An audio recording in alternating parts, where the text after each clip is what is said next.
Okay, the time is now 5:33 p.m. Good evening and welcome to the March 16, 2026 Academic Achievement Committee meeting. I'm Jonathan Briggs, District 2 Representative and Chair of the Academic Achievement Committee. I hope everyone has had a restful weekend and is ready to dive into our work this evening. So let's get started. We're pleased to be joined this evening by Dr. Judith White, Chief Academic Officer, Ms. Trinell Bowman, Associate Superintendent for Special Education, Dr. David Reese Jr., Associate Superintendent for Teaching, Learning, and Innovation, Dr. Latricia Gloucester, Associate Superintendent for Innovation and Performance Area, Jason Ray, Director of the Office of Equity, Diversity, and Dr. Ingrid Williams Horton, Director of Community Schools, who will lead tonight's presentations. We are also joined by additional representatives from the Community Schools Office. For those unable to join us live, a recording will be available on the PGCPS YouTube channel and on the Diligent website. We will now proceed to roll call. So Ms. Woodridge, please call the roll. Mr. Briggs? Present. Ms. Boozer Struthers? Present. Mrs. Olivo? Present. Mrs. Goins McCants? Ms. Ajikaye? Present. There are 4 present. Great, thank you so much. A quorum is present. If there are no objections, the committee shall adopt the March 16, 2026 meeting agenda. Okay, there being no objections, the meeting agenda is adopted. If there are no corrections, the committee shall approve the February 23rd, 2026 meeting minutes as distributed. There being no corrections, the meeting minutes are approved. Tonight we have no registered public comment speakers, but as I always say, we always want to hear from you. This is the bread and butter of what we do. Our main clients are our students. That's who we serve in our community. And so making sure that the outcomes that we have in our district are actually serving the needs of our students is important. And we want to ensure that we're hearing from those directly impacted, which are our parents and our community members. So please show up. So we'll move to tonight's presentation, which is Innovation and Performance, Building Bold Structures for Sustainable Impact. I'll now yield the floor to Dr. White, Chief Academic Officer, to introduce tonight's agenda item, which is, again, Innovation and Performance, Building Bold Structures for Sustainable Impact, the presentation. Thank you so much. So the 3 presentations you'll hear tonight, and we'll start with the first one you mentioned. Remember, we came in September, October, and November, and they discussed their goals for the year. And now we are back for them to discuss how things are playing out as we are putting it in action in schools. Myself, along with my colleague, Dr. Deanne Collins, is here and gladly excited to present Dr. Latricia Gloucester, our Associate Superintendent for our Innovation and Performance Zone. So with that, Dr. Collins, unless you'd like to jump in and just add any context, you're more than welcome to, and then we can turn it over to Dr. Gloucester. Thank you, Dr. White, and good evening, everyone. I'm actually going to do the first portion of the presentation with Dr. Gloucester, so we can go ahead and get started.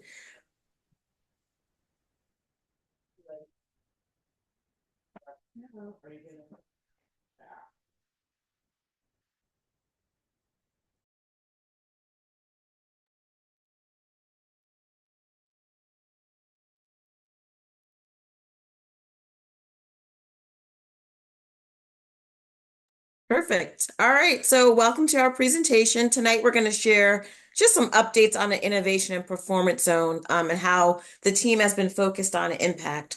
Dr. Gloucester, I think you can skip the next slide and go to the 3rd slide. That's great. So as Dr. White mentioned, we were here a few months ago. So tonight, we want to spend time, Dr. Gloucester will actually spend the bulk of the time talking just to reestablish the primary problem of practice that's being focused on in Innovation Zone, and also discuss some of the active work going on in the schools around supports and interventions. We also want to clarify the implementation progression and the frameworks that are being used to monitor the work and the progress in the Innovation Zone. We'll share a little bit about the success metrics, some of the gaps that have been identified in this beginning planning year, and some of the actionable opportunities for improvement that we've seen. And then also just share just a highlight, a spotlight, Dr. Gloucester, We'll share a spotlight of some of the deep work that's been happening in the zone and some of the aha moments that have been elevated through the work of the team. So that's what we'll focus on tonight. Next slide.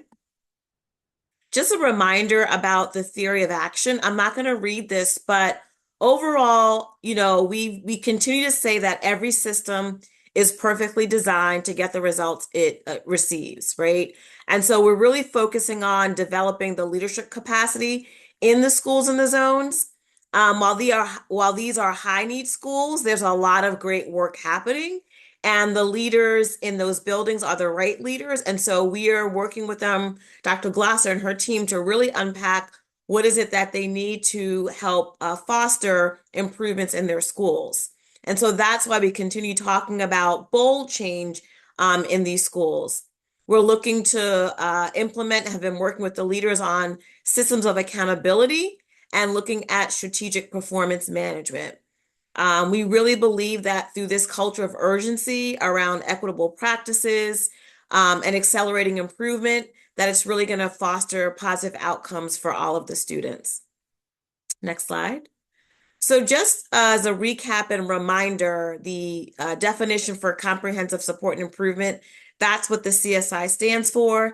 And those are elementary and middle schools in the state of Maryland that have been identified based on their performance. They're the lowest 5% of Title I schools in the state. And then the high schools have been identified if they did not graduate at least 67% of their students over a 2-year period. Again, so those are the schools in the zone. The charge that the team has been focusing on for year one, and we're calling this, while the team has been doing a lot of work, it's also a planning year. In order to implement any type of strategic intervention really well, you need to understand the context of the school communities, the leaders, the teachers, the parents, the needs of those schools, what the structures, infrastructure is. So the work of schooling is happening, but it's also a planning year to really get to the root of what the schools need in order to accelerate achievement. So that's the charge for year one that we've been focusing on in all of these schools, and just looking at how to transform the leadership to move improvement. And there are 33 schools that have been designated. And the next slide is just a reminder of the schools that are in the innovation zone. As I mentioned, there are the CSI schools, but also the ATSI schools. Think of those schools like just above the CSI schools. And also the BLP stands for Blueprint Low Performing Schools. Those schools are identified as low performing under criteria identified by the Blueprint. And those are schools that have earned a 1 or 2 star rating based on the accountability system in the state of Maryland, and schools where we would like to have national board certified teachers teaching. And so that's what that, as you see, like the pinkish red color schools are there. So I'm going to turn over to Dr. Glasser now to kind of get more in the weeds about what the work has looked like and will continue to look like in the zone. Thank you. Thank you, Dr. Collins, and good evening to all those assembled. My name is Dr. Gloucester, and I proudly serve as the Associate Superintendent for the Innovation and Performance Zone. So as Dr. Collins just shared moments ago, our work has been very thoughtful, very intentional, and very strategic around supporting our 33 identified CSI and ATSI schools this academic school year.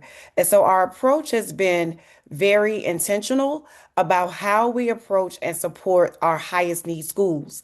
So we recognize that because the need is so great there, oftentimes leaders will approach this work by compliance-driven measures, task and technical checklists.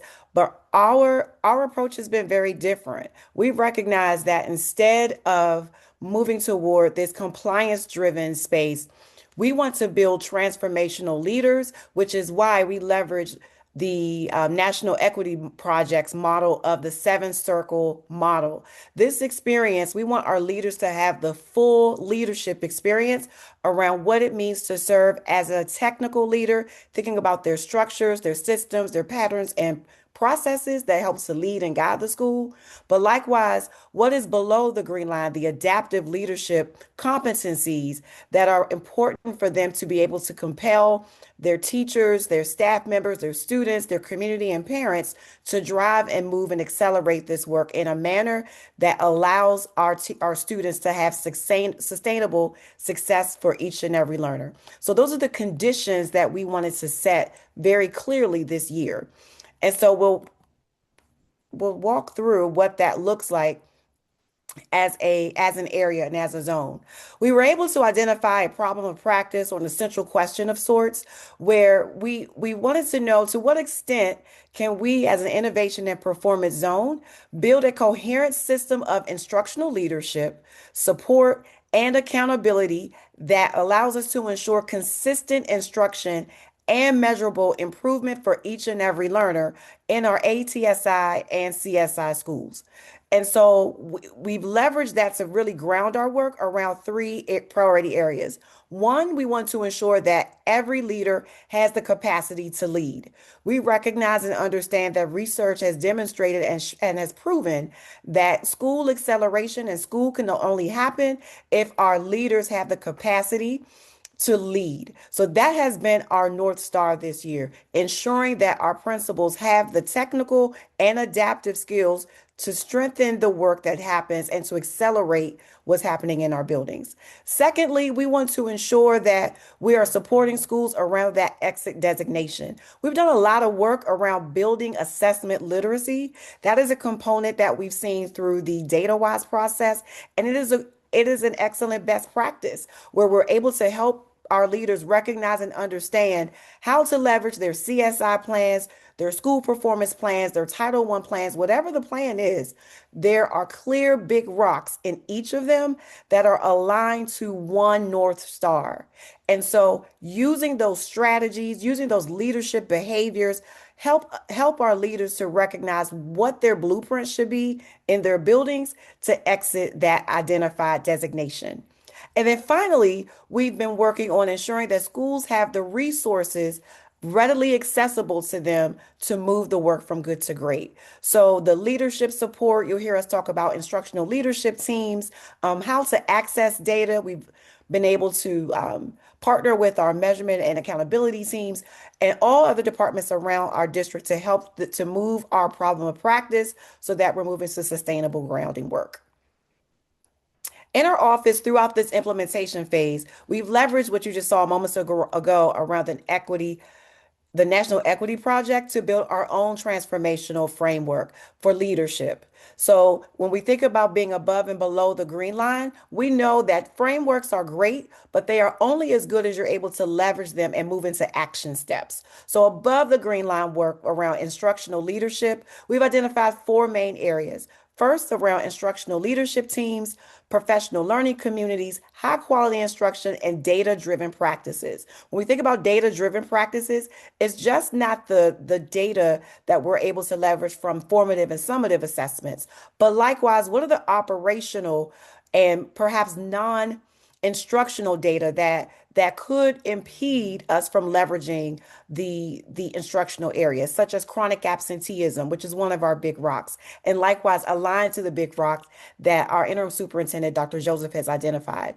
Looking at chronic absenteeism, looking at culture and climate survey, looking at teacher attendance, all of those pieces are critical as we think about what are those areas that could impede us from leveraging the work to help our students to move. So again, first starting with that above the green line technical work, and then the adaptive competencies, which we were able to leverage from research around the leadership mindset that is important. Likewise, those data-driven decision-making competencies, and how do we use that to help us to make decisions to support the work in our buildings? We've been very fortunate to be able to partner now with a nationally recognized University of Virginia Partnerships for Leaders in Education. They are a research-based institution that is nationally recognized for supporting districts with low performing schools and exiting them out of these designation phases. So whatever is named or labeled as across the country, we know that the work is important through this equity lens. And so what we've been able to garner from our work with UVA as recently as last week is to look at these 4 levers, right? What are the systems, leaderships that must be in place, support and accountability, talent management, and the instructional infrastructure. Now, what's critical about these 4 levers is it's not just about the work that happens in the building. Instead, it forces us to take a laser look about the system. Remember, every system is perfectly designed to get the results that it receives, right? So to what extent have we designed and established ourselves as a system through the instructional infrastructure, through our talent management systems, support and accountability, and systems leadership to in support of all of our schools? But right now we're looking specifically at our 33 Innovation Zone schools. So through our support and accountability, that is where we've been able to design and define our principal supervision work. Through our talent management, we've been able to work very closely with our HR team to build out a strategy to identify our highest performing leaders to support our highest need schools. Our portfolio of schools, as you saw moments ago, our instructional directors have approximately 8 to 9 schools. So that's been able to allow them to be in schools more often, more frequently, and really giving our principals the level of support that's needed to support this work of turnaround, of transformation. And so that's been exciting for us. And so now, with our partnership with the University of Virginia, they've been able to create or support us with a district readiness assessment where they share it with us. Here is what's working well in these 4 levers. Here are some opportunities to strengthen what's already in place. They talked a lot about how rigorous and how exceptional our instructional infrastructure is, but how do we leverage that to make it even stronger so that it's real and accessible for our teachers in the classroom, to our point that we heard earlier, to support our most greatest client, and that's the students that we have the privilege of serving. What you'll see here is the work that we've been able to ground ourselves in throughout the school year. Again, we've done a lot of work around building assessment literacy. You'll see an example here at William Wirt Middle School. We did a lot of work around the Maryland State Report Card, and we did this work with all of our schools. And we're able to think about, what does it take to move from a 2-star to a 3-star school? What does it mean to have 35 points in academic progress? And what do we need to do specifically? Our leadership action moves, our teacher moves, looking at formative assessments and leveraging our instructional leadership teams to, really disaggregate the data that's available to help us move from a 2 to a 3-star school, to increase our report card ratings. We've also done a lot of work, as noted on our framework, around instructional leadership teams. That has been the heart of our work this year. We know that instructional leadership teams should be focusing solely on instructional quality and student learning. So we've been able to leverage data and research to help our leaders think about who should be on those teams, what should we be looking at, what type of data we should be looking at, the cadence of the meetings, and we've been on that journey with our leaders together. So you'll see here during our area meetings that we've even modeled that in fishbowl conversations with our leaders to really structure and give each other, serve as critical friends of sorts, where they've given each other feedback around what an instructional leadership team meeting should look like, what that cadence is, and then giving each other feedback on that work. We've also done a lot of work around how to develop a collaborative framework around the district to help us think about the needs of our schools more deeply. Those are opportunities for us. We're also thinking about how to establish clear expectations for monitoring. So if you look at the instructional infrastructure lever, there are 4 conditions there. And so as we think about our next level of work, how can we ensure that there is a clear through line from curriculum and instruction, HR, talent management, OPAL, all of those pieces, so that we are all, again, pointing at the same North Star and speaking to and supporting our schools in a manner that allows us to create sustainable results for our schools.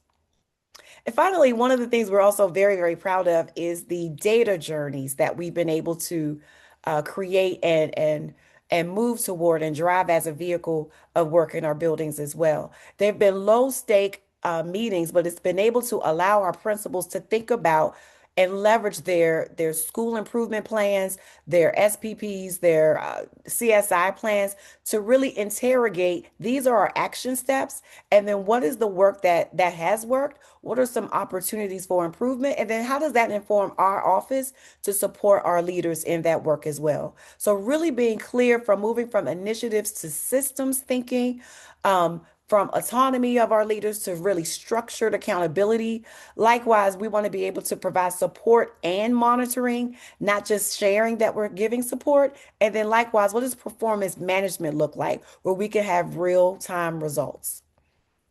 That is our work for this year. We're very proud of that. I turn it back over to you, Dr. Collins and Dr. White, for any questions from the floor. Thank you for this time.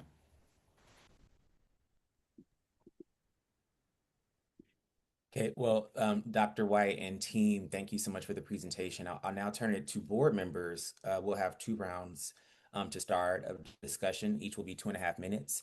And if there's a desire for a 3rd round, we'll vote and move forward from there. So please raise your hand if you have questions, and I'll recognize you in the order of your raised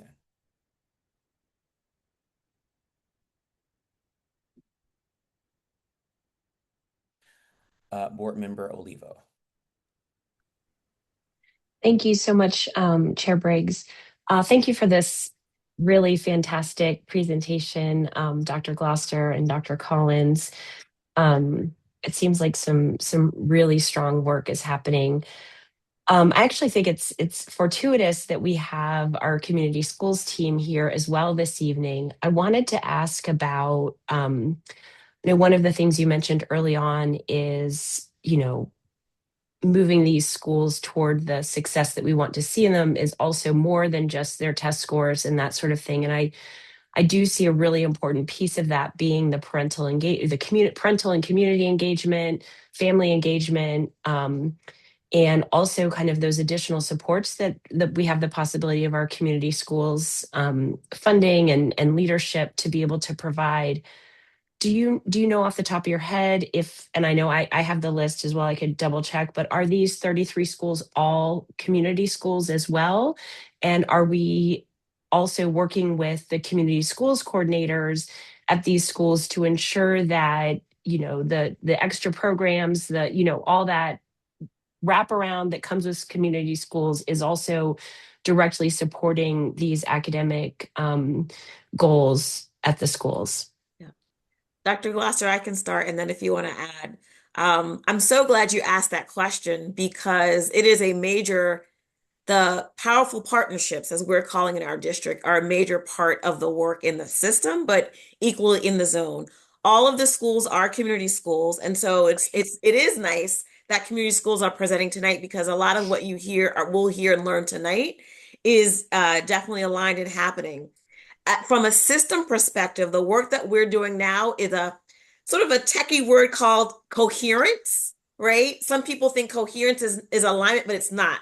Aligning is getting all your ducks in a row, but coherence is really getting all the different offices, divisions, folks with their expertise in the room and looking at what are the needs of each of these schools and how are we working across departments to provide support.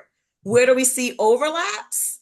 Where is there over resource, and where do we need to pull back? So I'm glad you asked that question because that powerful parent partnership component is in the zone and that work is happening. And part of this year is auditing, like, what does the work around engagement need to look like differently for these schools? It's a system initiative, but what does it need to look like an extra cherry on top for these schools? So Dr. Gloucester, I took up all the time, but hopefully I answered the question. You did.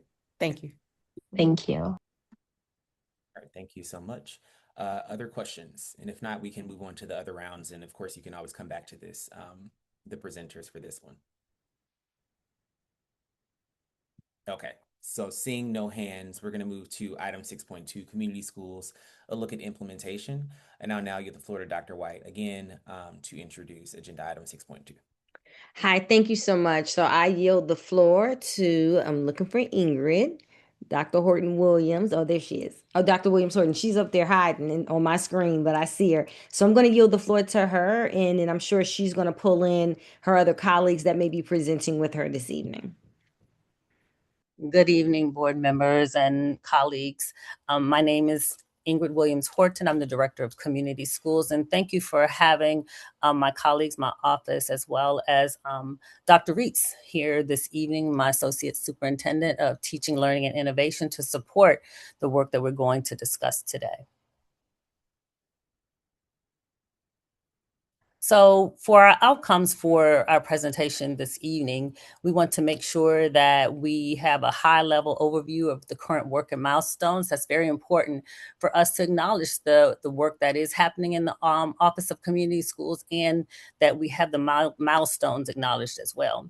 The best part of our presentation will be to highlight 3 of our amazing schools that are leveraging the community school resources to enhance their school improvement work, as well as we want to talk about our reflections. We want to reflect on the work that we've been doing in the Office of Community Schools that drive continuous improvement and organizational change.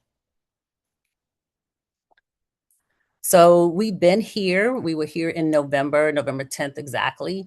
And just a little recap. When we were here before, we talked about the community school strategy.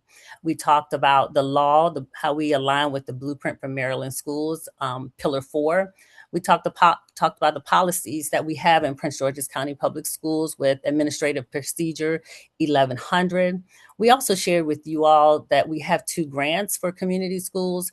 There's a personnel grant and a per pupil grant that schools can utilize to support the wraparound services in their school and in the community, as well as how we've been shifting the staff in the Office of Community Schools to better support the strategy. We also shared, can you go back, Dr. Reese? We also shared and reviewed funding sources and explained how the wraparound services do support the students and families within our communities. Thank you.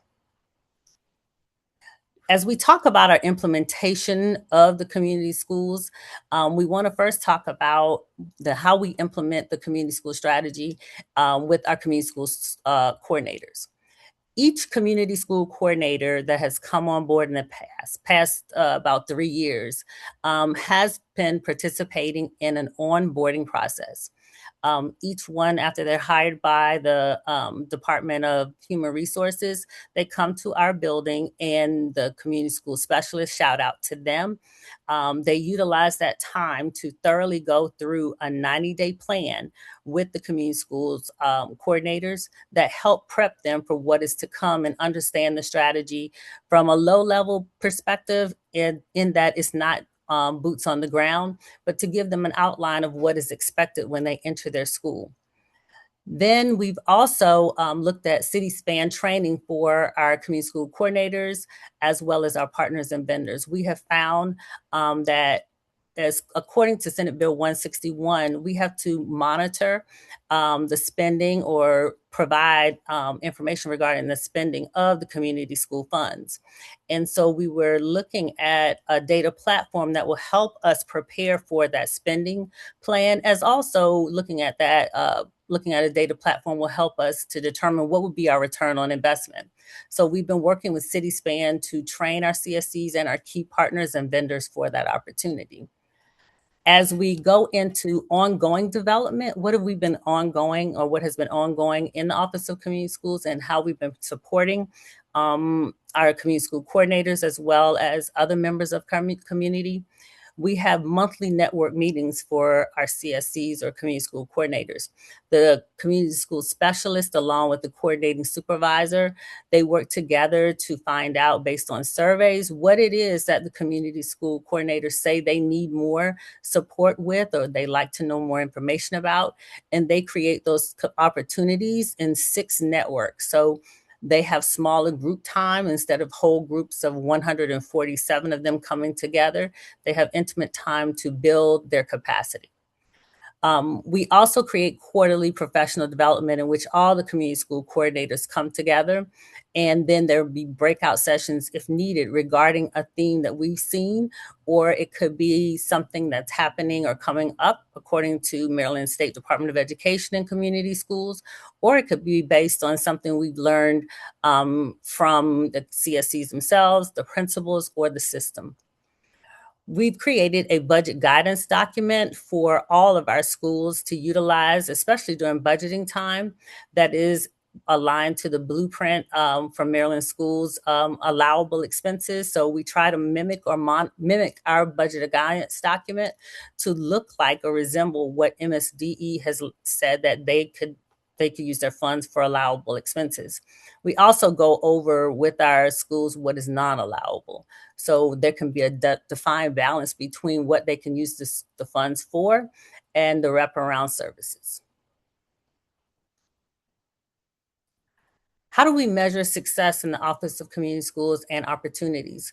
We're proud to say that we've been continuously sharing with everyone we encounter. There is a difference between community schools and Title I schools. So we always talk about community schools. Our funding comes from Maryland State Department of Education.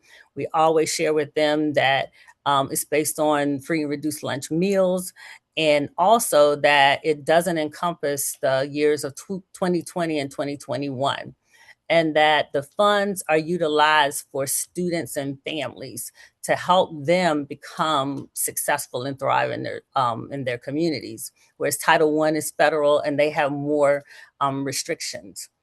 Our successes also come from developing and implementing our CitySpan platform. Is it perfect?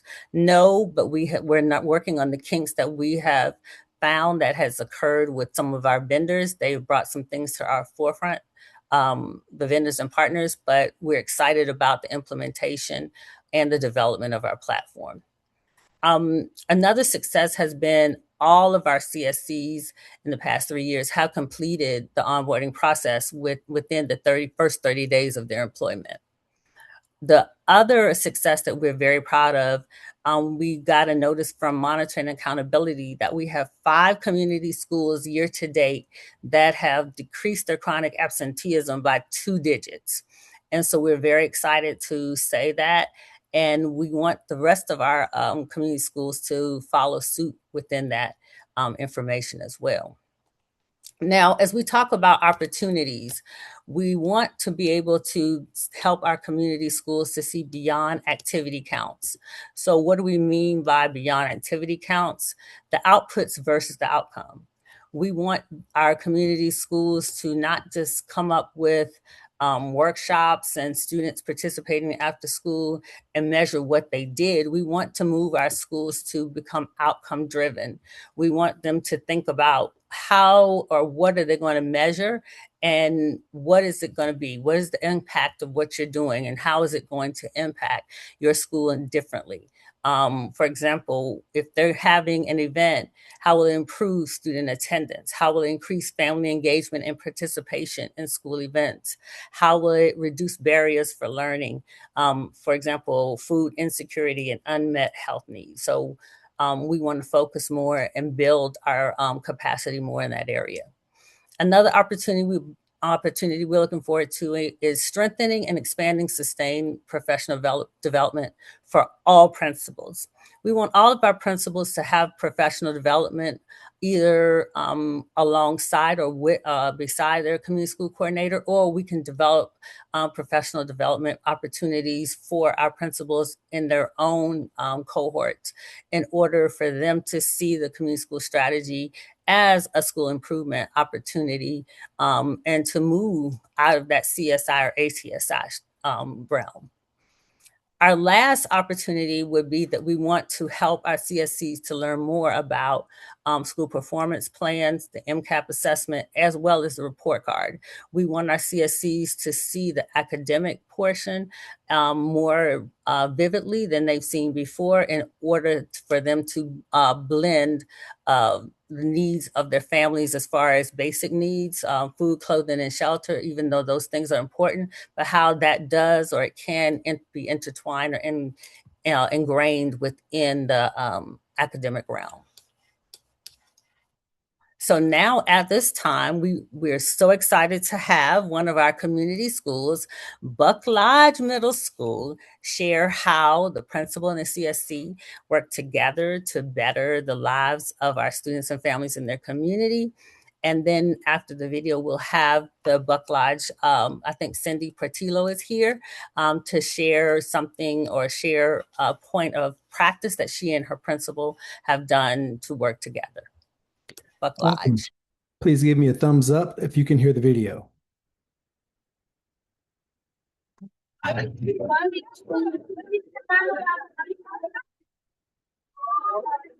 community school is more than a building. It's a place where families, educators, and partners come together to remove barriers and unlock student success. Our community school strategy is directly aligned to our school performance plan. Every partnership, every program, every initiative supports our academic priorities: reading proficiency, math growth, and attendance, and a positive school environment. This is not extra work. This is Through academic achievement, mentoring, wellness programs, food distribution, and family engagement events, we ensure our student needs are met academically, socially, and emotionally. When basic needs are supported, students are ready to learn. All right, Team Buck Lodge. Ms. Portillo, will you share one highlight, please, of how you and Mr. Nance work together to ensure the success of our students and family at Buck Lodge, please? Yes, good evening, everyone. My name is Cindy Portillo. I'm the community school coordinator at Buck Lodge. I've had the pleasure of working with Principal Nance, and I think that, as we mentioned kind of in our video and we highlighted, community school for us has been more than just a word in our building. It's being able to kind of bring everyone together, especially bringing in together our families. I think we've been able to really build that trust of our families. I think it's very important. Our video emphasized our different events that we've done, our food distribution, our wellness incentives, our mentoring programs, but definitely being able to build that trust with our families has been one of our biggest highlights. When I first started as a community school coordinator at Buck Lodge, I remember when we would host events, maybe we would have like 10 or 15 families at our events. But I feel like throughout the year, because our families are feeling welcomed, they're being able to come into our buildings. Now, when we have our health fair, literacy night, math night, we're getting over 100 families that are coming in, getting fed, having an opportunity to learn and engage with their students. I think it's been one of our biggest highlights in our building. And as we continue to believe in the work of community schools, we're continuing to strive to make sure that we're meeting our families and our students at where they're at to make sure that they're succeeding. Thank you, Ms. Portillo, for sharing Buck Lodge Middle School with everyone. Our next school is Fairmont Heights High School. We have Dr. Priester and Mr. McBride. And here comes the video. I think I have the easiest job tonight.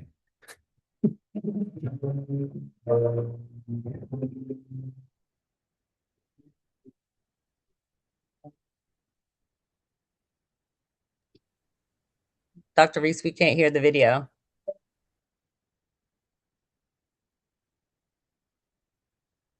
Are you serious?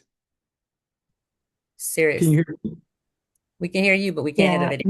we could hear the last one, but not this one for some You know what's reasons. interesting? I did the exact same thing as before, and it's because I made my little statement about my job being so easy that I'm having this hiccup. So that's what happens. All right, and this is recorded in perpetuity. So let me just try again. And uh, if we can't hear it, subtitles, playback quality.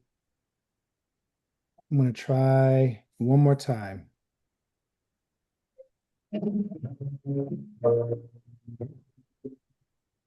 No. Imagine if you did it.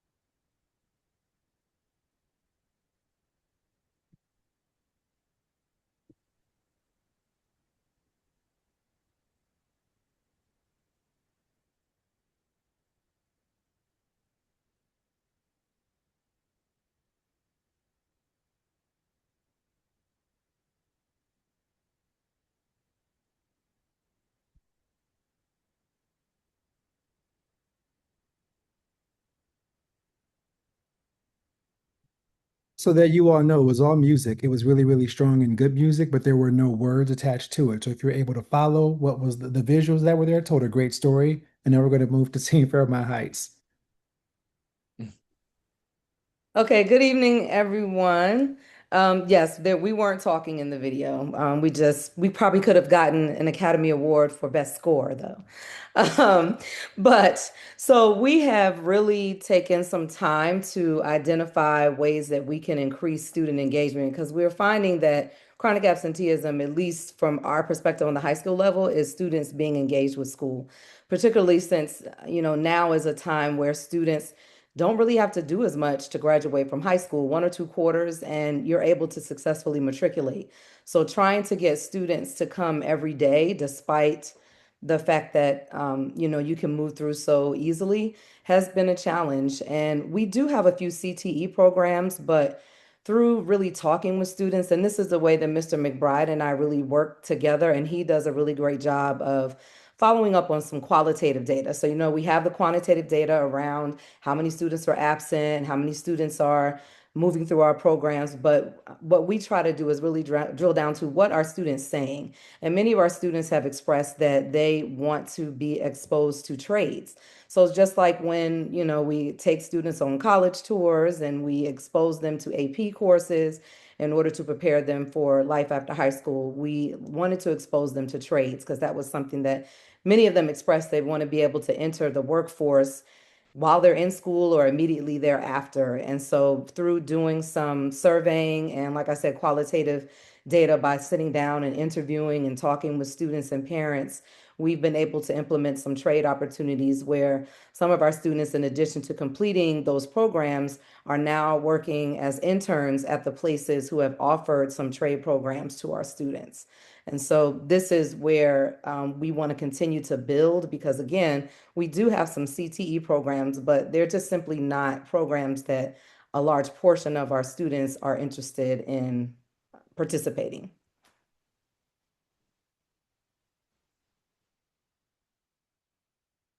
Thank you, Dr. Priester. Now we will have Oxon Hill Elementary School. Good evening, everyone. There's no video. There's no video, and I feel a little bad because of my creativity points. I probably lost some here. But first of all, I just want to say hello. My name is Sabiji Tranza. I'm the principal here at Oxon Hill Elementary School, and I'm not there. But I'm here with Gabriela Gomez, who is our community school coordinator. So when I start to talk about Oxon Hill Elementary,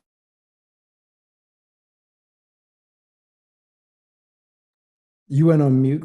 grounded in who we serve. Students are Hispanic, 33% of our students are African American, and about 15% or 13% of our students are Asian. We have 40% of our students are multilingual learners. Therefore, a lot of our parents, their understanding of the United States school system, it differs from being a cultural survivor to being a cultural leader. So we do have some families that are new to the United States, they're learning the educational system, but we also have some families that are leaders and they serve in leadership roles in the PTO and also serve as field trip chaperones, and they'll volunteer wherever they feel needed because we do have a welcoming school. We had a aha moment maybe last year, and we said that our work really needed to be grounded in connecting with our families, like a true connection with families. Because the question that we kept asking is, why aren't a lot of our parents coming out? And we just believe that it's really important for families to feel connected, but not just connected to the teacher, but connected to everyone at our school. So we made sure that we listen to our families, we build trust in our families and strengthen our school community. And we turn those parent input opportunities, like through our needs assessment and parent empathy interviews, we turn that into visible action. Because if parents are going to feel vulnerable and share what they need, it's really important that they can see the effects of what they're sharing with us. So what we did find is that our parents, some families needed help with food security. Some parents needed help with healthcare, clothing. Some parents wanted student enrichment or extracurricular activities. And we leveraged our community schools to focus on those areas. So throughout the school year, we have our family market that serves about 75 families or over 75 families. We've had our health fair, which puts our families in connection with healthcare providers throughout in our community. Served about 98 families, but keep in mind, I have 230 students. So 98 families, that's a big thing for us. We have our math and reading nights. We did see a drop off in the fall with our parent engagement for that night, but we were thinking that, there was the political structure in regards to ICE and things like that. So people feeling comfortable with leaving their homes and coming out to the school. We saw a little decline in the fall. But we saw a surge reappear for our families, for our parent cafe, which was an invite only because we wanted to focus on connecting with certain families, especially those families who have children that were chronically absent.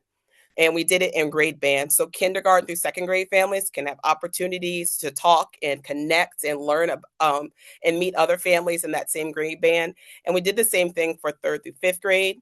We also, just listening to our families, provided a fall extended learning opportunity for second through third grade students to focus on those skills that are assessed on DIBELS, which is an early literacy foundation assessment.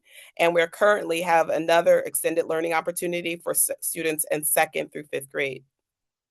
As a result of our work, we are making some great strides. Our chronic absenteeism is still a project, but we are working diligently to just address the needs of our families. So if I highlight 3 students, there's a third grade student. Last year at this time, he had 30 absences. This year he has 9. Another student, a young lady in 5th grade, around this time last year, she had 9 absences. This year she has 6. And then another third grade student, last year she had 18 absences, and and then this year, right now, about the same time, she has 5 absences. And the work can also be seen in our students, our 3-year trend for MCAP. We see that our students are making improvements. It's slow and steady, but there is a 3-year upward trend. And for our latest DIBELS assessment, for each grade level, there has been at least 50% growth within their performance band. So we're proud of the work that we're doing, and it's all, a testament to how we leverage our community's funds and just having our Ms. Gomez support the work that we do at our school. Thank you so much, teams, for these presentations. Before I slide it back to Dr. Williams-Horton, I just want to give a quick little plug to kind of anchor what we just heard here. So you've heard Dr. Glosser earlier talk about the data-wise improvement process and work that she's doing in the innovation zone. In that process, they now have these equity questions that they ask for each step of the process. And one of the equity questions is, are we measuring what matters and how do we know? So you heard Ms. Portillo from Buck Lodge talk about the fact that we used to have 15 families showing up, but now because of increased psychological safety, a lot more families are showing up and participating and benefiting from the hard work that she and the community schools larger team is doing. Then we moved to Fairmount Heights, where we heard the principal speak about students wanting access to things connected to workforce development.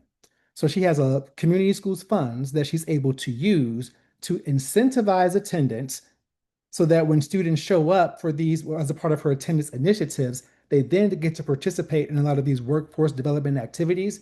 And I've seen some of the survey data where the students say, we're really excited about, even though school is cool, I think school is cool, they're really excited about learning some of the trades and having some access to opportunities and experiences, and that motivates them to want to show up. And then we heard from Oxon Hill Elementary School, where they are having looking at individual student data. So from 30 absences to 9 absences, right? So when I think about are we measuring what matters, there's a lot of different ways where we can look at data and talk about what improvement looks like across our system. And I want to applaud each of these teams for really focusing on the measurements that matter, even though I didn't guide them to do so. And with that, I want to kick it back to Dr. Williams-Horton. Thank you, Dr. Reese, for sharing all those highlights from our amazing community schools. So we would like to shout them out for their work. As we think about our key learnings for the Office of Community Schools, we want to ensure that the commitment to students don't change even if the staff changes. So we want to work to make sure that support stays strong, consistent, for every family every year. So just because a person is not there does not mean that the strategy does not continue. We want to change and shift the paradigm around the district that community schools is a pot of money. We want community schools to be a way of all of us working together for the betterment of all of our students and families. So, and using our resources to ensure that they succeed. So community schools is not just a pot of money. It's a way of all of us working together to ensure the success of all students with or without funding. Another key learning is that we are scaling success. When you're scaling success, it requires scaling systems. So we need to make sure that the impact is only as visible as the data supports it. So how are we utilizing data to support our success and sharing it with others in order to make improvement and to garner other resources of support? And even if we have the best tools, the best plans, success happens when our school communities, parents, teachers, and students take the lead and they own the work. So when everyone is invested in what our students and our families need in their communities, everything can grow and everything will be better, and we can ensure student success at the end. So at this time, the Office of Community Schools is prepared to take questions. Thank you for listening to our report. I am not the only one here. We have our schools here. We also have our specialists here as well, because they're working in the schools to support the community school strategy. So we're prepared for questions. All right, thank you so much, Dr. Williams-Horton. Thank you, Dr. White, and to the entire team for the presentations, and also to the guests who joined us today. We really appreciate you sharing just the impactful work that's happening at your schools. Board members, the same rules apply as last time. We'll have up to 2 rounds of discussion, each 2.5 minutes. And if there's a desire for a 3rd round, then we can vote for that. And so if you have questions now, please raise your hand. I'm happy to acknowledge those that raise their hand. If for whatever reason you cannot raise your hand, just come off mute and let me know, and I'll put you in queue.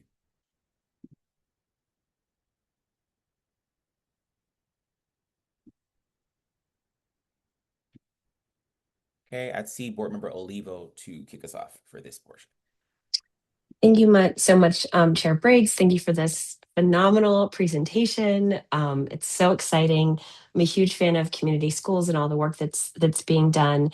I wanted to tie my question a little bit back into my earlier question as well about parental, family, and community engagement, especially around, PTA, PTO organizations, or whether they're some sort of parent organization that doesn't have that exact, nomenclature of PTA or PTO.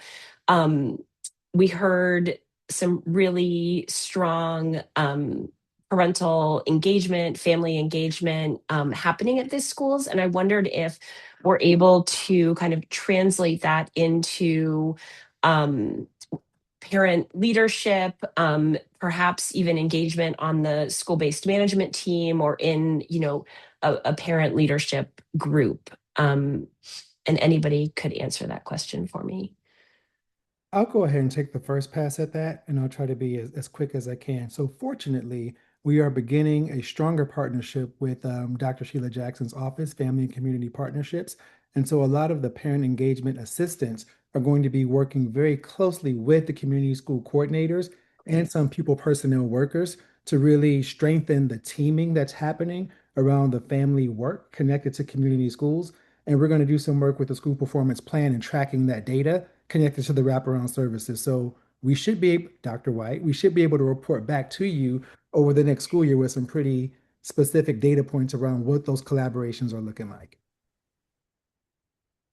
That sounds fantastic. Yeah, I just think there's such a strong opportunity, as we heard from the schools. You're really bringing families in, you're building that trust, and to kind of take that to the next level, I just think is really important. So thank you for that, Dr. Reese.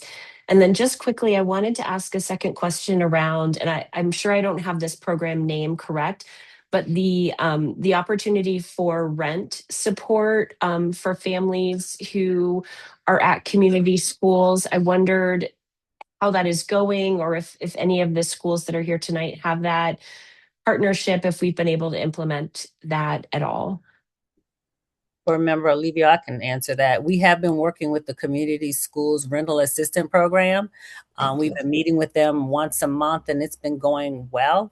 As a matter of fact, we've had an overabundance of rental assistance requests, and of course, it has to. It's based on who has done it and the needs of the parents and the families that need it. But we've had so many that we have a waiting list. Okay.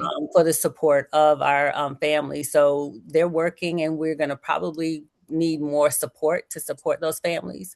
So we're working with Department of Social Services to help support families in order to bridge the gap on the wait time.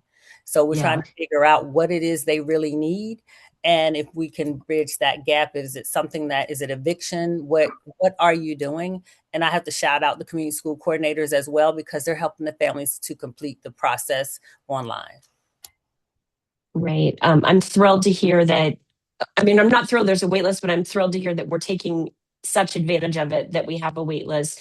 And probably this maybe is more of a comment for Dr. Collins, but I would like to just offer, this is something that potentially our board members could advocate for at the state, to be, if we're really seeing the impact here, that we could advocate potentially for that additional funding and share these facts as well. So thank you so much, and I'll stop there. And I'm sorry that I went over, Chair Briggs.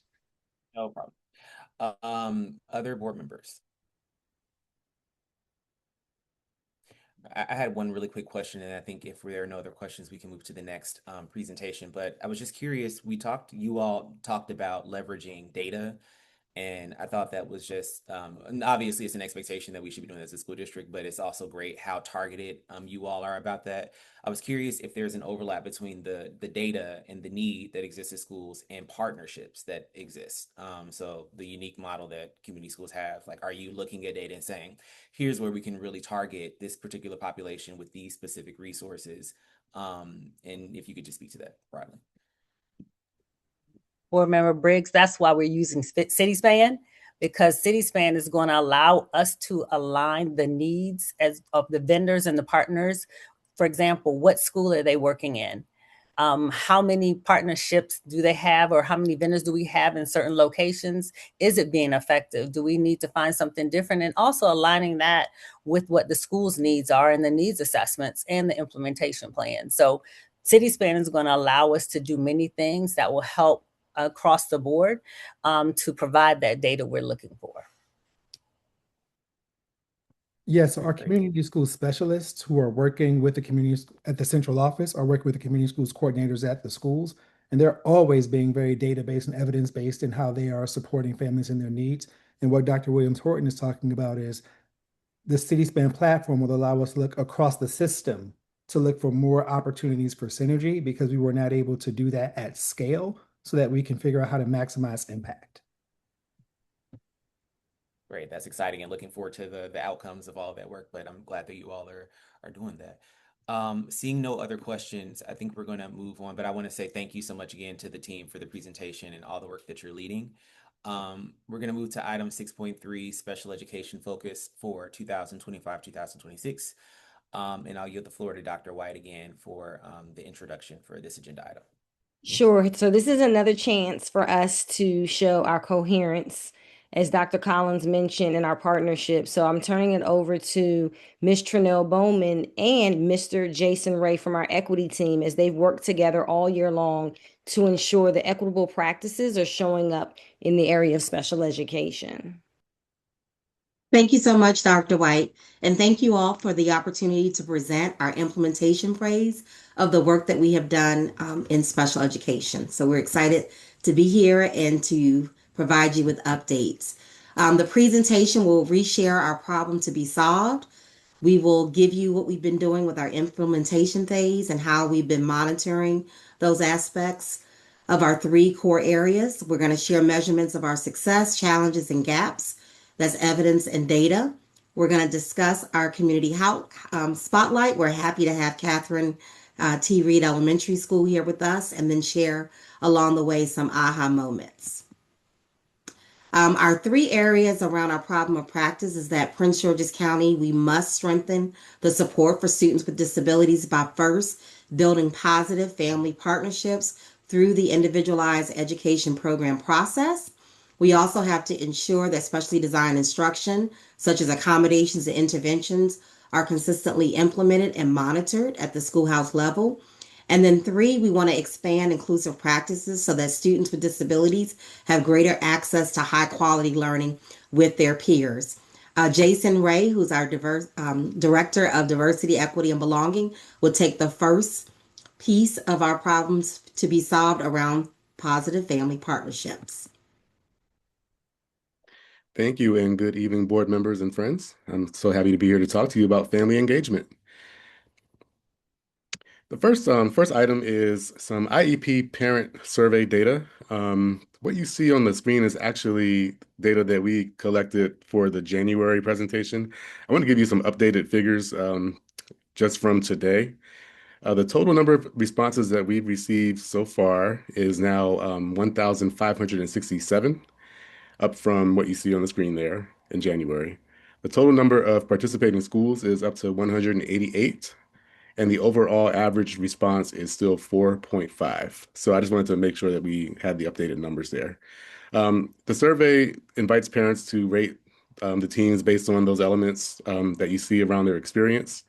And as of January, when we prepared this, which was the midpoint of the year, the number of responses was approximately 2/3 of the number that occurred for the entire year last year, including June and July. So there was a sharp increase in participation, which was definitely a positive thing. This IEP survey data was the focus of the Systemic Teacher Professional Development Day in September, which included a specific call to action for school staff to increase family engagement in the IEP process. And so part of that call to action was to examine the internal perceptions of families and how that thinking has shifted as part of the work surrounding this component. And the responses reflected a deep shift in perceptions and thinking surrounding families. So on the screen here, you'll see just a sampling of some family engagement activities from the first half of the school year, along with the number of participants in each. And we are fortunate to have had 837 participants across all events through December. Next slide, please.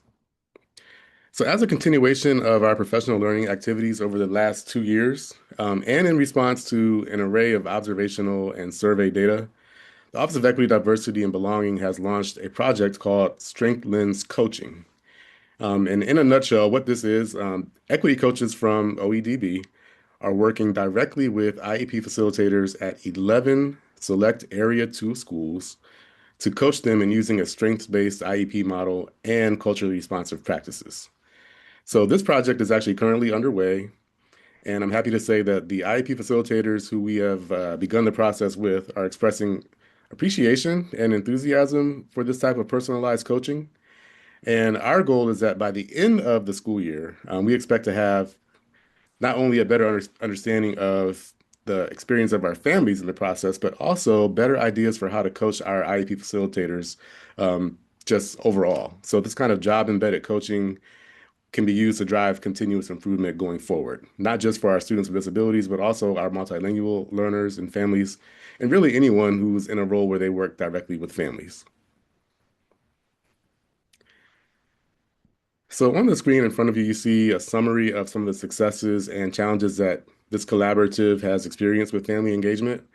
Overall, we have found success with implementing professional learning for all school-based staff and administrators to support engaging families as equal partners. And we've learned a great deal from the 7-session focus group and the school-level meet and greets held earlier in the year.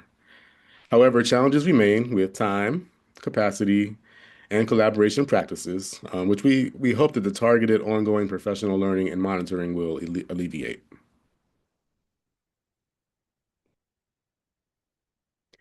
So for the gap, specifically, opportunities exist to strengthen shared understanding of the IEP process, roles, and decision-making among families and school staff to support meaningful collaboration.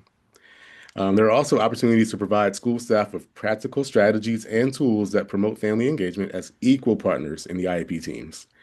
and to enhance IEP structures and meeting practices to ensure that they are more responsive to our families.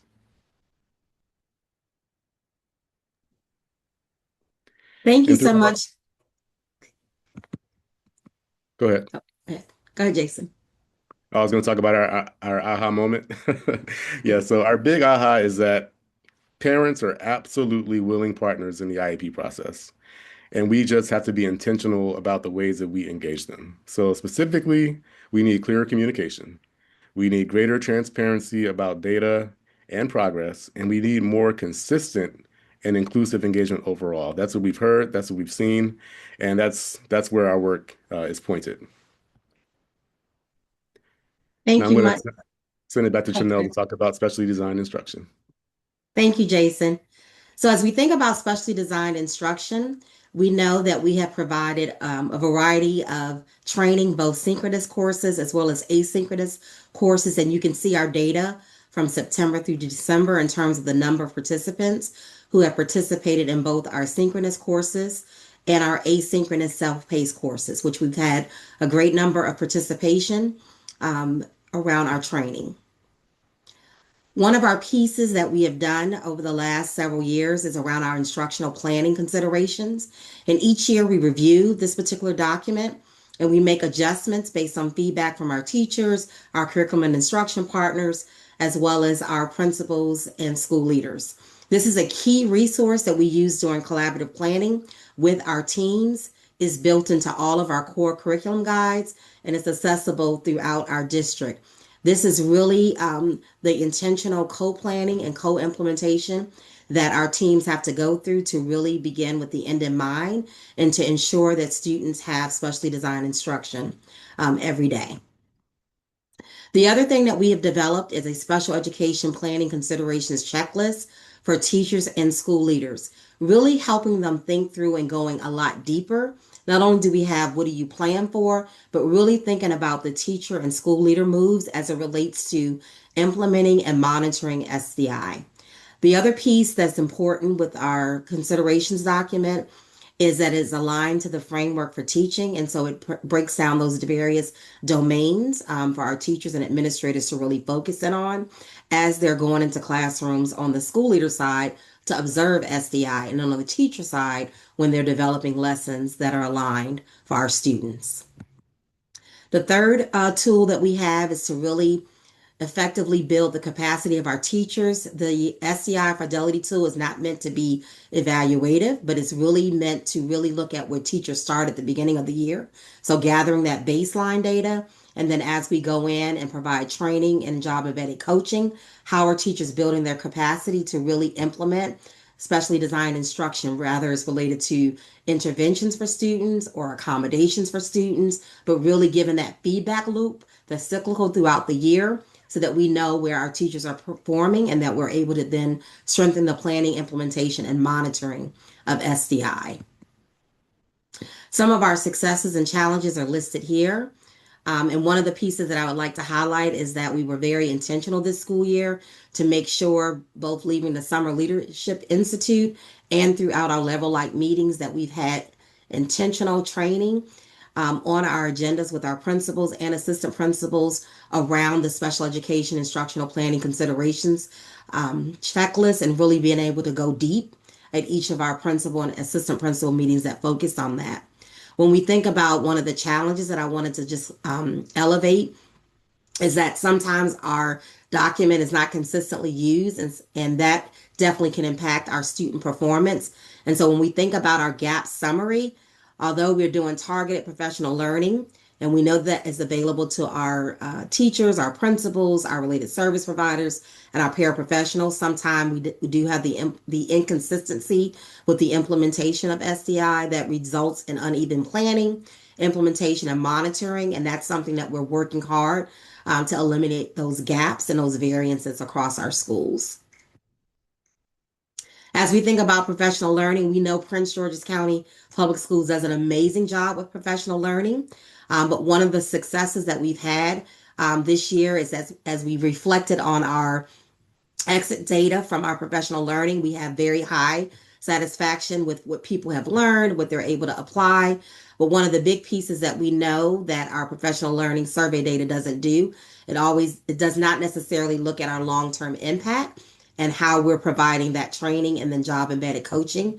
And that we definitely have recognized that our data highlights the need to strengthen systems for differentiated learning pathways as we think about new teachers, veteran teachers, new principals, veteran principals, and through our coaching and feedback loop is something that we've identified in our gap. These are some of our aha moments, but one of the pieces that I just want to draw everyone's attention to is the second block on the last column, that collaboration is very important so that all providers will be consistent and intentional with implementing SDI to meet the needs of the students. And that was something that we continued to hear in our feedback, is that collaboration is the key between those general educators and special educators, or those general educators and related service providers. Now I'm going to give an update around our inclusive practice implementation phase. As Jason Ray talked about, we had our summer series. These are some of the focuses that we had on identifying, honor, and nurturing our students with disabilities and the number of attendees. If you're able to click on this link, I won't pull it up today, but there is a detailed equity series recap dashboard that really goes through the components of the training and data associated with each of those components from the summer. When we think about our summer series, we are very proud that we had a cohort. We had parents attend, we had teachers, we had people from food services, transportation, just a great variety of staff that represented various perspectives. And one of our challenges as we think about our summer series, while we were able to expand to our parents and guardians, we noticed that a gap remains, that incorporating the different voices and perspectives of students with disabilities are central to our equity efforts. And we have to keep the momentum going to make sure that everyone's voice is represented as we think about our equity focuses for students with disabilities. As we think about professional learning, we know that we have done a great job, really, again, training around promoting and implementing inclusive practices. And we were able to have 10 facilitated professional learning sessions with school leaders, general educators, special educators that also included our creative arts, physical education, and specialty program teachers. One of our aha moments around our specialty programs is this year we were able to actually have a specialty program showcase night just for families of students with disabilities. They were so appreciative that they were able to have that opportunity to really talk about the individualized needs of their students with all of our creative arts supervisors and leads in the county, which was definitely a win for us as a district to really give that intentional, individualized support to our families. Our gap summary is, although we have limited opportunities to train PGCPS staff during the school day and evening sessions are optional, we're not always reaching staff members, but we are definitely optimistic about our new organizational framework that we will have as we focus on professional learning, and that we'll be able to explore additional strategies and engage more staff. As we think about our inclusive practices success from our physical education standpoint, we've been able to partner with the University of Maryland and their Department of Athletics, and they provided us with 2 physical education training programs for our students in Prince George's County, both in track and field and in basketball. And so it's been great to see the University of Maryland welcome our school community into their athletic department to really support our students. And of course, some of our challenges is just being able to expand that partnership throughout our district with peers. These are just some pictures and highlights from our University of Maryland partnership.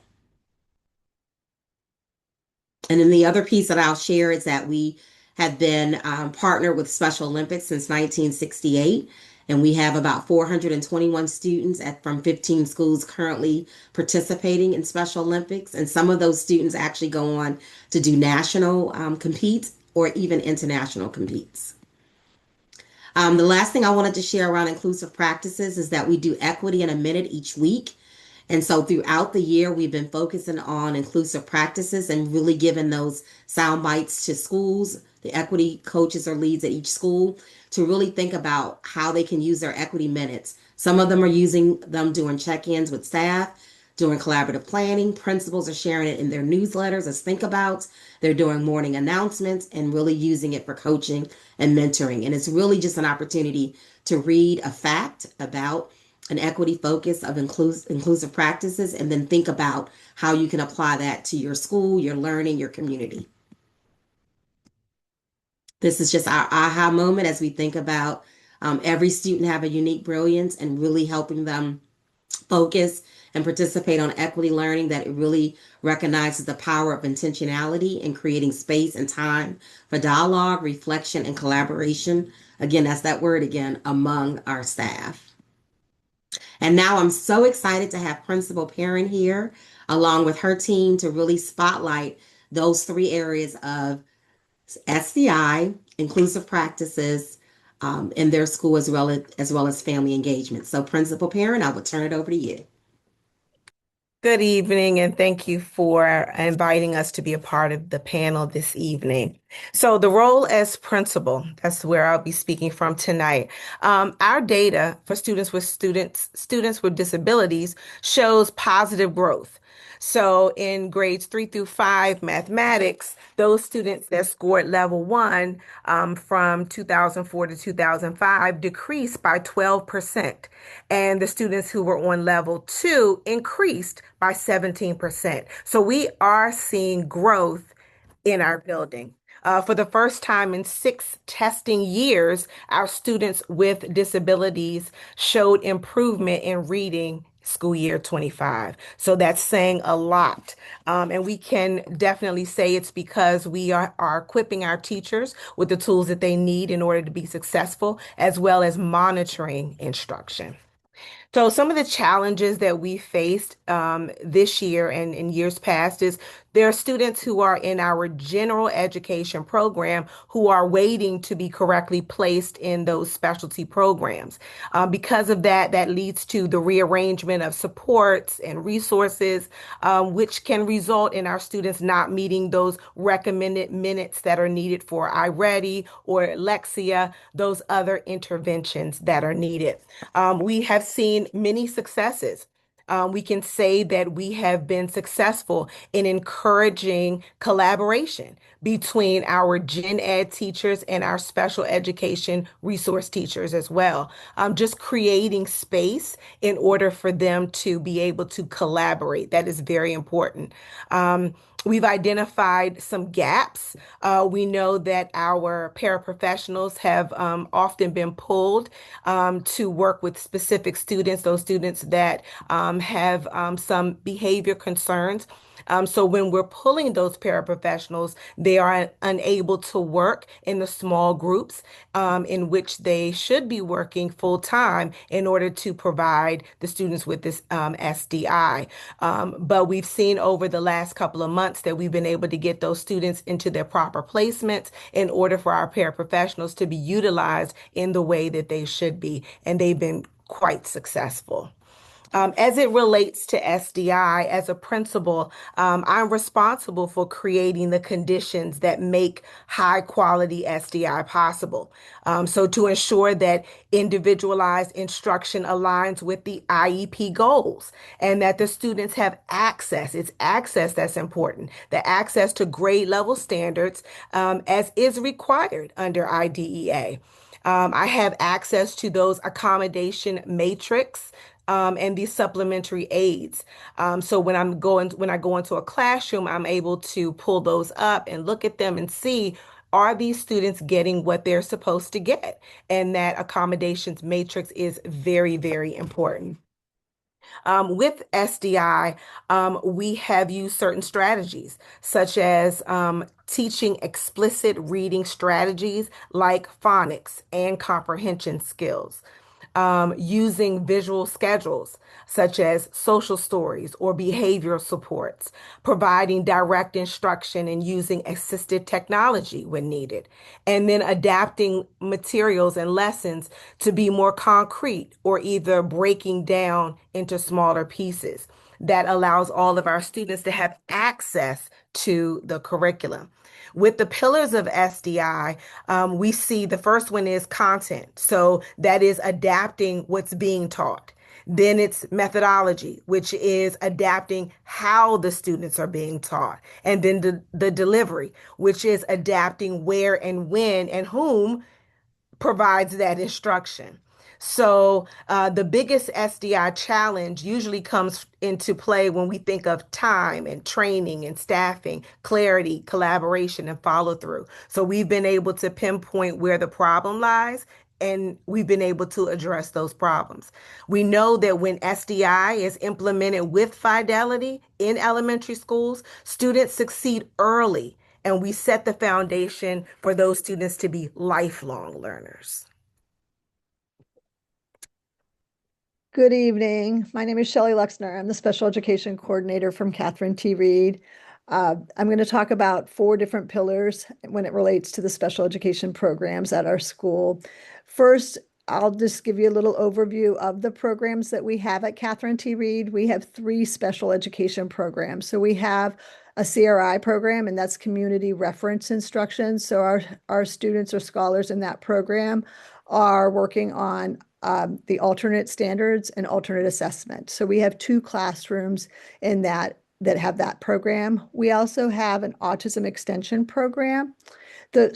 We started that in 2019 with 1 class, and we now have 3 classes. So those students have significant behavioral challenges as well as cognitive disabilities. So we now have 3 classes in our autism extension program.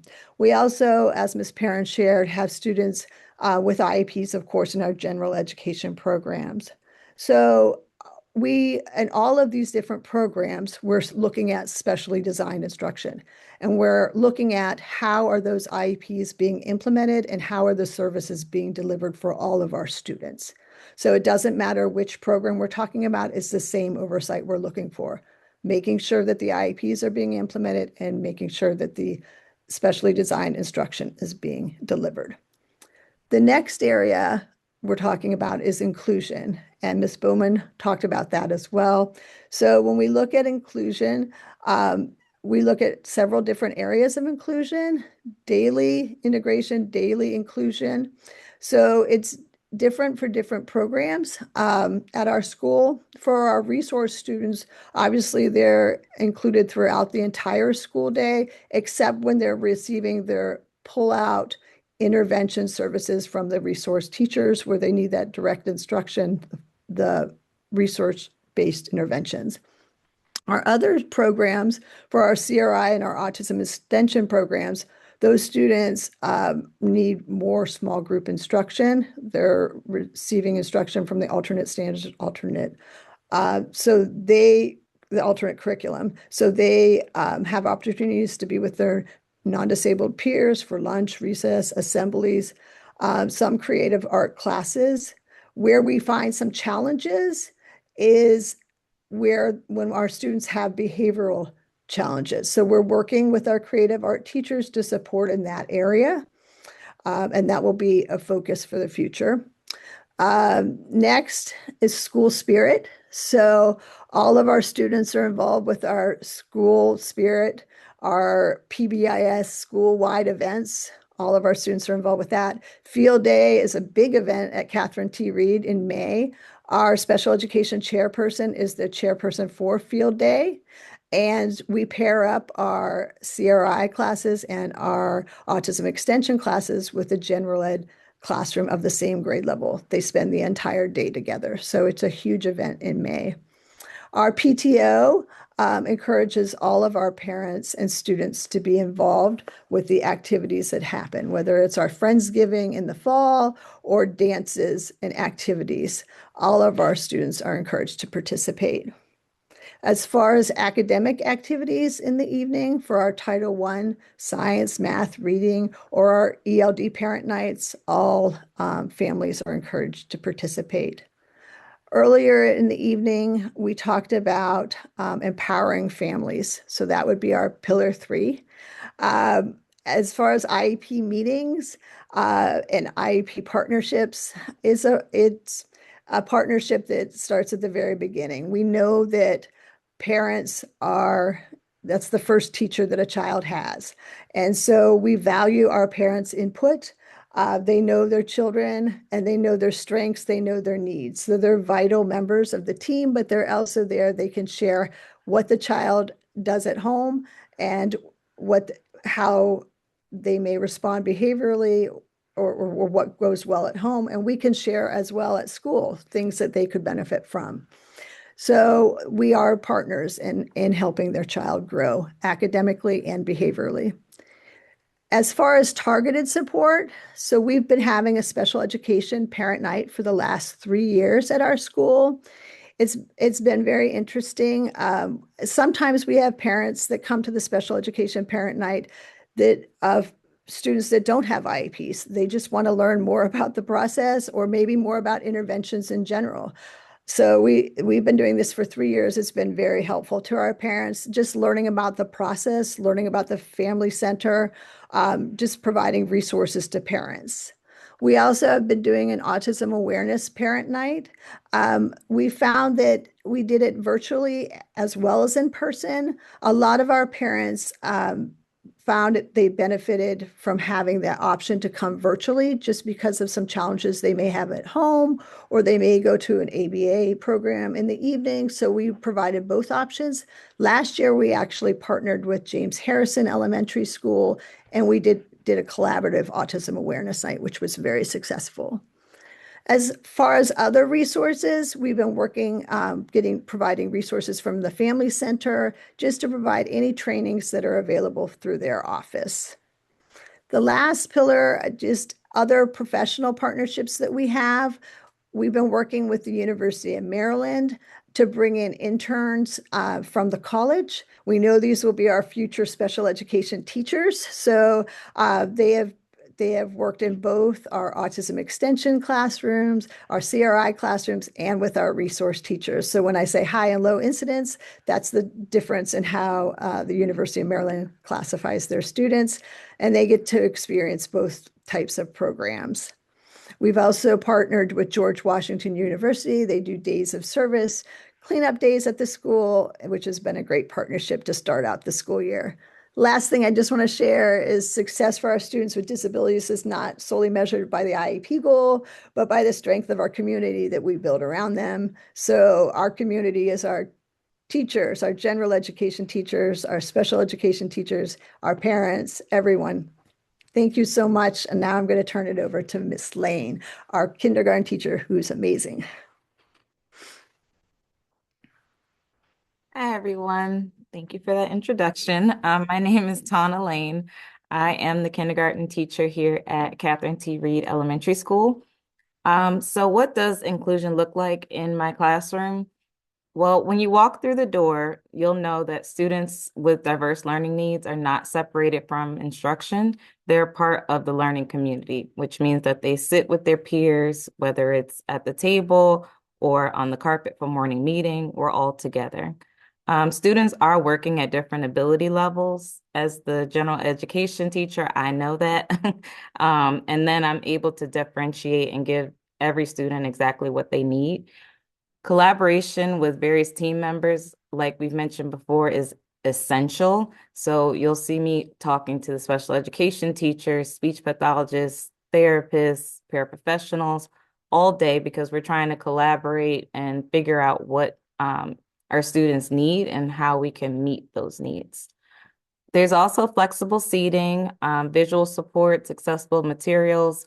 What that looks like is a calming corner with a little couch in the back of the room, or maybe there's a standing desk in the front of the room. So there's things that students need. I try to provide it for them. Every student may not be working on the same thing in the same way because, like I said, everyone gets exactly what they need. Sometimes it can feel like, as the general education teacher, that I'm teaching two separate classes, but as long as our students are feeling successful, that's what's important because success leads to progress. So supporting students in the classroom who do have special needs means differentiating instruction, using different materials to provide multiple opportunities for success, meaning that I could be reading the same exact story to all of the students, but one group may be able to have a multiple choice where they can point to the picture to show me their comprehension level, whereas other students might be writing or drawing. Also building relationships with each student and their families to gain their trust and to understand their individual needs is essential. I definitely spend a lot of time getting to know my parents, and I tell them we are a family for this school year. Welcome me into your life. I'm welcoming you into mine. And that way we can make sure that we are building a village around our students. And then you'll also see a lot of small group and individualized instruction because, again, we give every student exactly what they need in order to be successful. Thank you so much, Catherine T. Reed's team for joining us. And now we'll take any questions and answers. All right, thank you so much, Ms. Bowman. Thank you to all the presenters, and thank you, Dr. White, of course. Again, same rules apply, 2 rounds for discussion, 2.5 minutes each. So board members, if there are any questions, please raise your hand.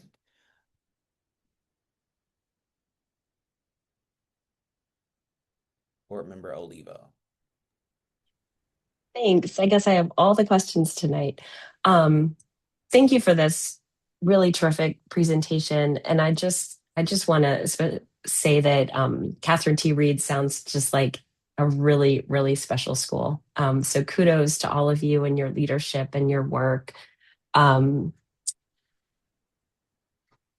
have a couple questions. So one is, Ms. Bowman, when we have schools, and I know there are others like, Catherine T. Reed is the example that was shared with us tonight. So I know there are others like them. But when we have schools like this who really are, kind of the guiding star, how are we using kind of what they're doing and their best practices and how they've arranged things to help other schools, implement some of these same practices, or teachers or leaders?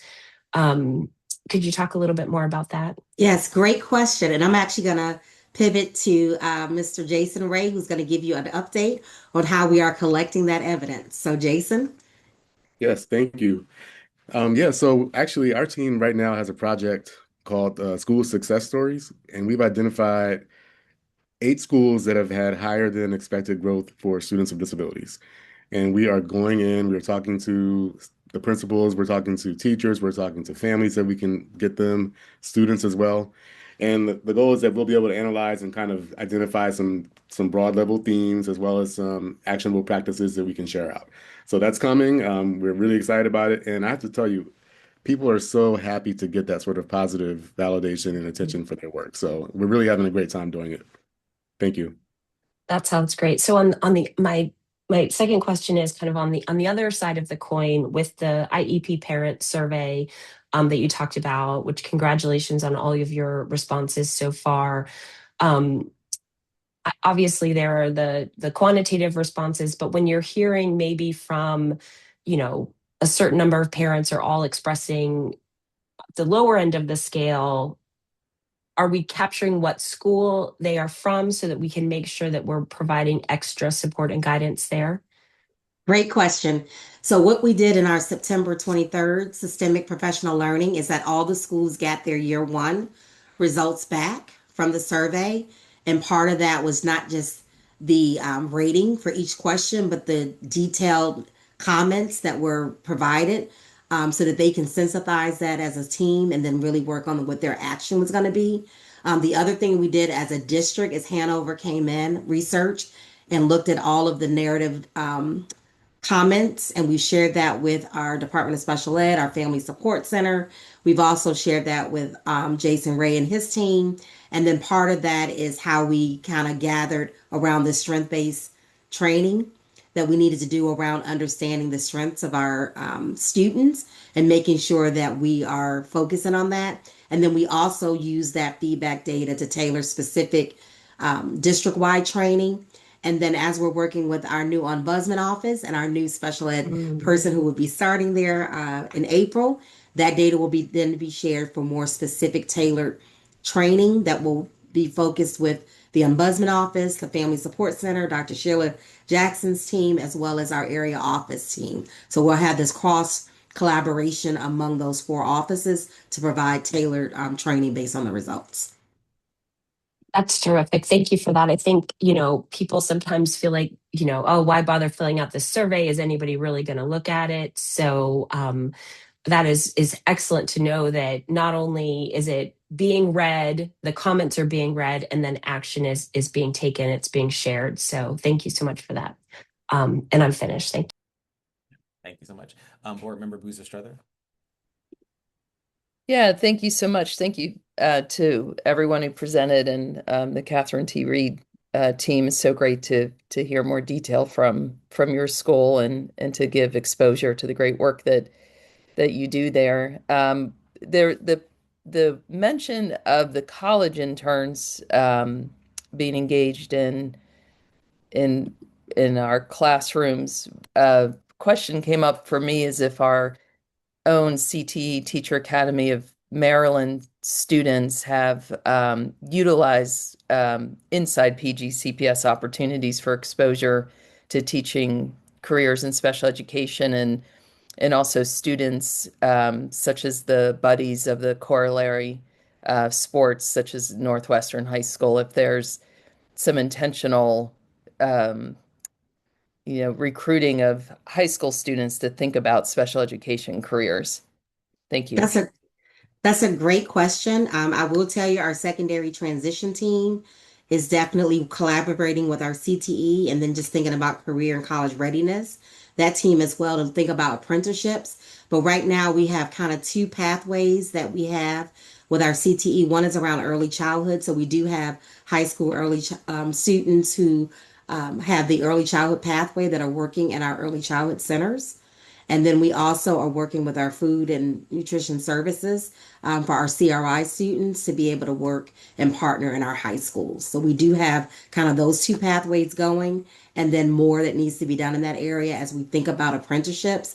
We also are leveraging some of our central office buildings to be a opportunity for students to be trained in work-based opportunities. So, for example, John Carroll actually has a coffee cafe where students come out twice a week and collect money, pay for coffee. So we're looking at and exploring those different pathways. But those are things that we're doing right now. Great, thank you. All right, board members, other questions? And thank you so much, Board Member Boozer Strother.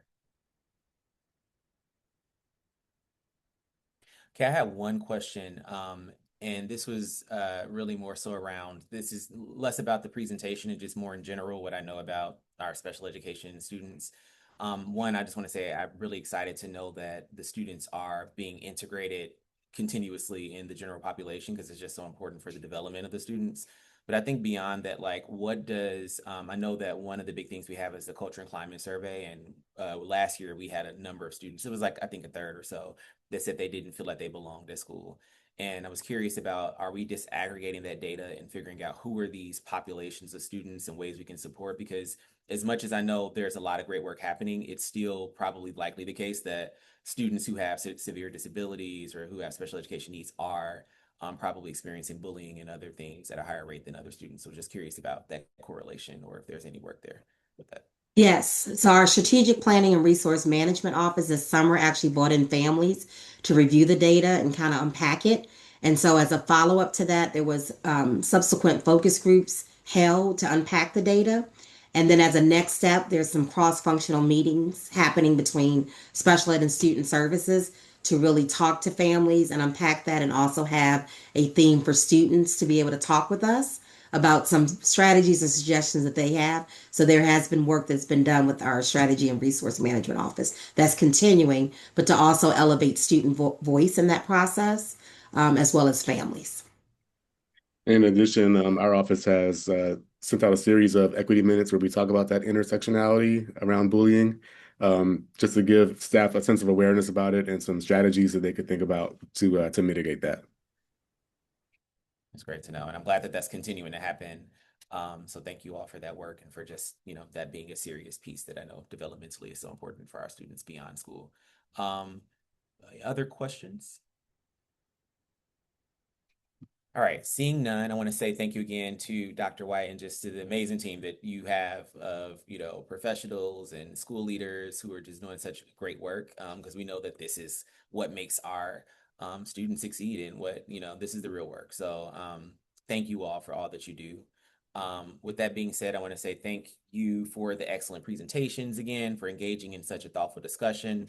Our next Academic Achievement Committee meeting is scheduled for April 20th, 2026. And with there being no further business, the time is now 7:12 p.m. and the March 16, 2026 Academic Achievement Committee meeting is adjourned. And thank you for your participation. Have a great evening.